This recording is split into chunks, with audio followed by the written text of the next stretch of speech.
பிதா சுதன் பரிசுத்த ஆவியின் பெயராலே ஆமென். ஆண்டவர் உங்களோடு இருப்பாராக, உம் ஆன்மாவோடும் இருப்பாராக. நாகும் தீர்க்கதரிசி புத்தகத்தில் இருந்து வாசகம். அதிகாரம் 1, இறை வார்த்தை 13. இப்பொழுதே உன்மேல் இருக்கும் அவன் நுகத்தை முறித்து உன் கட்டுகளை நான் அறுத்து விடுவேன். ஆண்டவரின் அருள்வாக்கு. இறைவா உமக்கு நன்றி.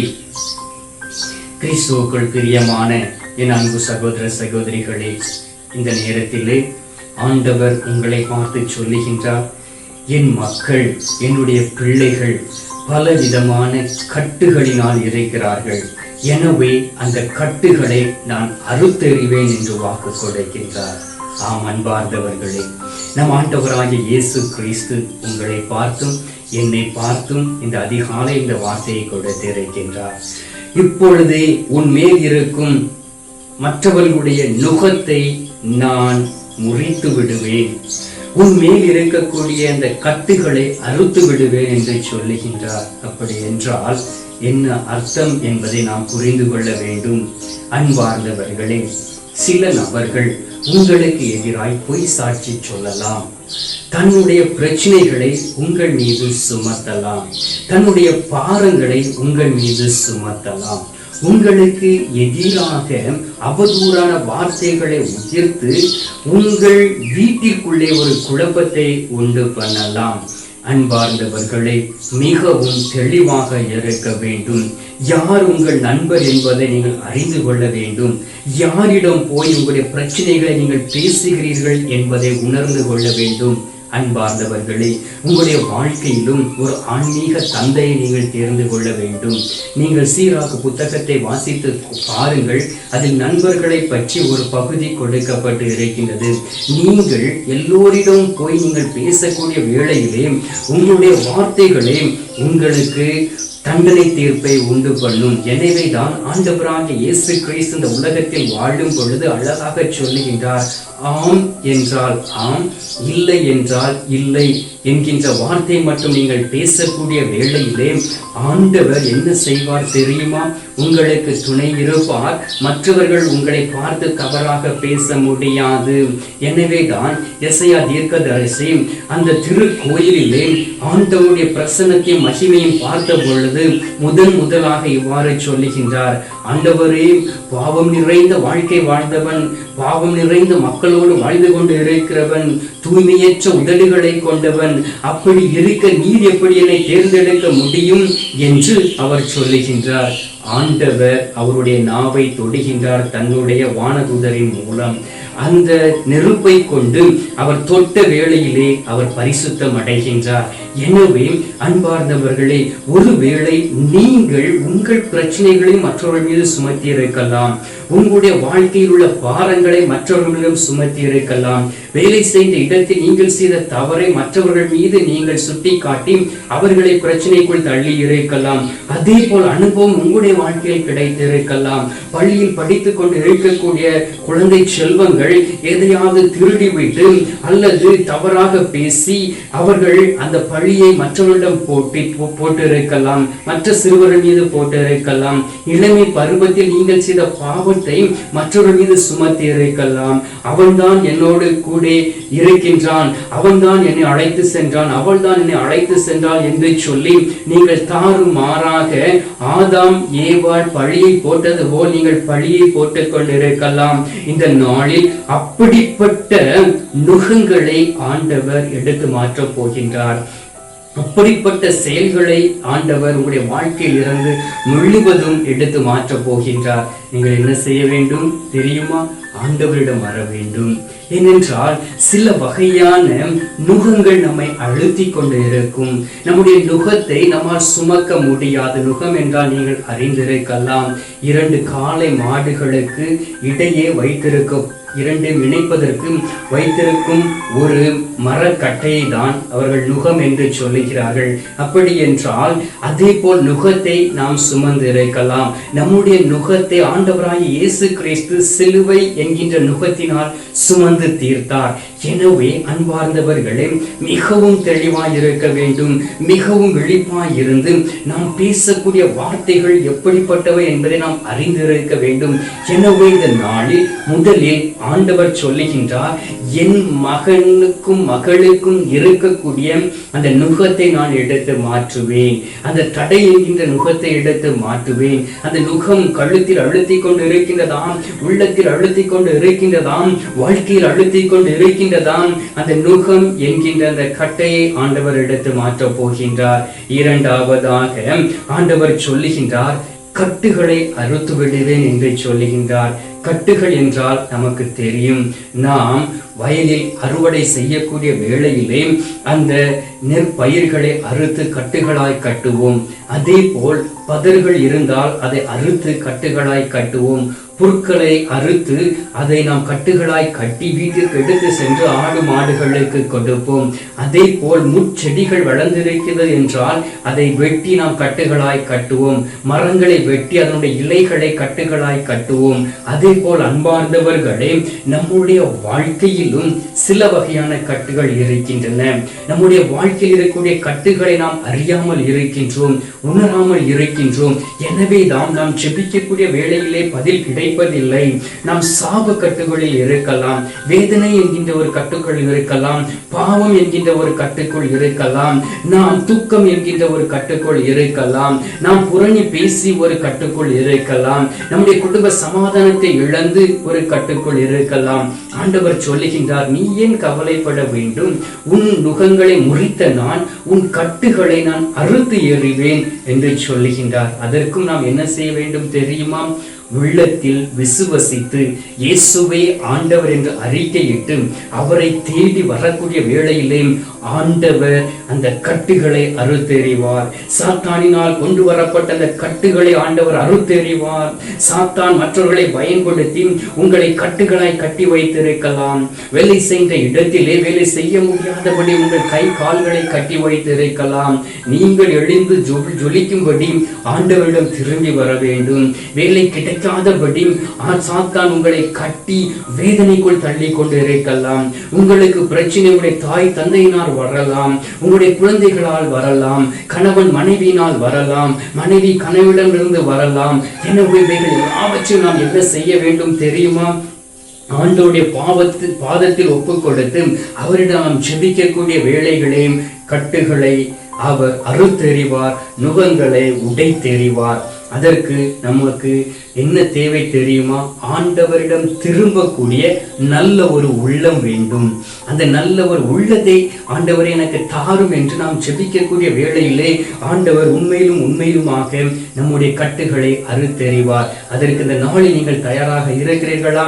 ஏனென்றால் ஆண்டவர் உங்களோடு பேசுவதற்கு விருப்பப்படுகின்றார். ஆண்டவர் உங்களோடு உறவாடுவதற்கு விருப்பப்படுகின்றார். ஆண்டவர் உங்களோடு இணைந்திருப்பதற்கு விருப்பப்படுகின்றார். நமக்கும் கடவுளுக்கும் இடையே இருக்கக்கூடிய ஒரு இணைப்பாளர் ஒருவரே, அது ஆண்டவராகிய இயேசு கிறிஸ்து. அந்த இணைப்பாளரை நாம் பெற்றுக்கொள்ளாதபடி, அவரை விசுவசிக்காதபடி, கண்ட தெய்வங்களை நாம் வணங்கி இது கடவுள் என்று சொல்லி நாம் அலைந்து திரிந்து கொண்டு இருக்கின்றோம். குறி கேட்டுக் கொண்டு இருக்கின்றோம். சோசியக்காரனை பார்த்து கொண்டு இருக்கின்றோம். அன்பார்ந்தவர்களே, ஏமாந்து போக வேண்டாம். ஆண்டவருடைய சமூகத்தில் இருந்து ஜெபித்து பாருங்கள். ஆண்டவருடைய சமூகத்தை தேடி வந்து அவரோடு இணைந்து இருங்கள். ஆண்டவர் உங்களோடு முகமுகமாய் பேசுவார். யோனாக்கோடு பேசிய ஆண்டவர், நோவாவோடு பேசிய ஆண்டவர், மோசேயோடு பேசிய ஆண்டவர், யாக்கோபோடு பேசிய ஆண்டவர், ஜோசப்போடு பேசிய ஆண்டவர், தாவீதோடு பேசிய ஆண்டவர், தானியேலுக்கு தரிசனமாகிய ஆண்டவர், ஆபிரகாமோடு முகமுகமாய் பேசிய ஆண்டவர் உங்களோடு பேசுவார் அல்லவா? என்னோடும் பேசிக்கொண்டு இருக்கக்கூடிய ஆண்டவர் உங்களோடும் பேசுவார் அல்லவா? அவர் உங்களுக்கு வார்த்தைகள் மூலம் பேசுவார். அந்த வார்த்தைகளை நாம் உணர்ந்து ஆண்டவருடைய சமூகத்தில் இருந்து எனக்கு என் ஆண்டவர் மட்டும் போதும் என்று உற்சாகத்தோடு நீங்கள் வாழக்கூடிய வேளையிலே தடைகளை எடுத்து மாற்றுவார். அன்பார்ந்தவர்களே, நுகங்களை முறித்தெறிவார். உங்களுடைய கட்டுகள் அனைத்தையும் அறுத்து விடுவார். அதற்கு நீங்கள் தயாராக இருக்க வேண்டும். உங்களுடைய குடும்பமாய் நீங்கள் ஆண்டவரை தேடி வர வேண்டும்.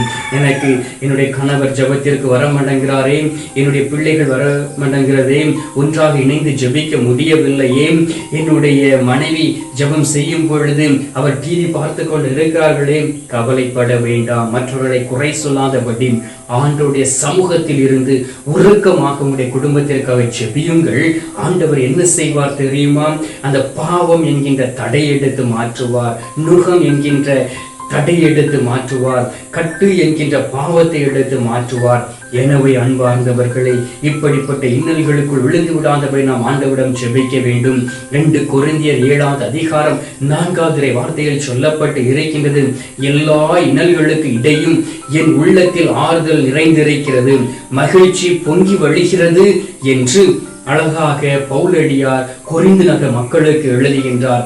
என்னுடைய வாழ்க்கையில் எவ்வளவு இன்னல்கள் இருக்கின்றன, என்னுடைய உள்ளத்தில் ஆறுதல் நிறைந்திருக்கின்றது. ஆனாலும் ஏனென்றால் என் ஆண்டவராகிய இயேசு கிறிஸ்து என்னை மீட்டு ரட்சித்திருக்கின்றார்.